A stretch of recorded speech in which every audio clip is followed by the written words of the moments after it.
काल बघदेवगा घाटाची घटना घडली माझ्या मतदारसंघात झालेली आहे. तुम्ही ट्विट केले सकाळी आणि कालही पुण्यात जी काही शिवसेना नोंदवण्याच्या अत्याचार करणाऱ्या हो बस ड्रायव्हरची काल पुण्यामध्ये आणि महाराष्ट्रामध्ये जो लॉ अँड ऑर्डरचा इश्यू आहे तो सातत्याने रोज खालावतोय. म्हणजे बदलापूरची भयानक घटना झाली, त्याच्यात तुम्ही सगळ्या महाराष्ट्राने नाही देशाने बघितलं की ज्या पद्धतीने ती केस हँडल केली.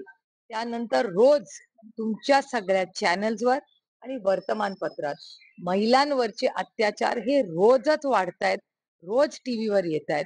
याचा अर्थ हाच होतो की ज्या वर्दीचा मान सन्मान आपण सगळ्यांनीच जन्मापासून केला.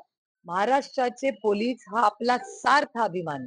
देशामध्ये जेव्हा आम्ही पार्लमेंटमध्ये भाषण करतो तेव्हा देशातलं सगळ्यात चांगली पोलीस कुठे असतील तर ते तुमच्या माझ्या महाराष्ट्रात आहेत, हे आम्ही अभिमानाने म्हणतो.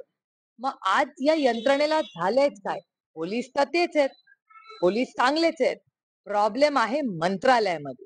त्या प्रॉब्लेम मंत्रालयात असल्यामुळे पुण्यामध्ये हिट अँड रनची केस होते, फोर्सची गाडी येते, लोकांना उडवून जाते, त्यांचा रक्ताचं सॅम्पल बदललं जातं.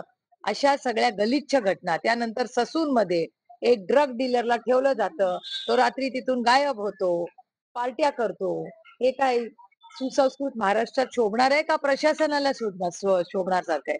आणि काल बापदेव घाटात जी घटना झाली ती भयानक घटना आहे. माझ्या पोलिसांची बोलणंही झालेलं आहे, त्याची सगळी माहितीही मी घेतलेली आहे. पण नुसती माहिती घेऊन प्रश्न सुटत नाही आणि एन्काउंटर करूनही प्रश्न सुटत नाही ना.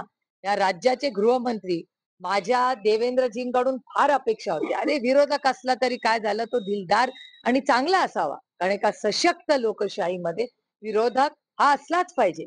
आणि अशा देवेंद्रजी जे या राज्याचे गृहमंत्री आहेत त्यांचे बंदूक हातात घेतलेले पोस्टर जेव्हा बघतो तेव्हा एक आई म्हणून, एक नागरिक म्हणून आणि एक लोकप्रतिनिधी म्हणून प्रचंड अस्वस्थता मला वाटते. तुम्हाला चालेल तुमचा गृहमंत्री बंदूक घेऊन पोस्टरवर करतोय आणि काय म्हणतोय बदलापूर.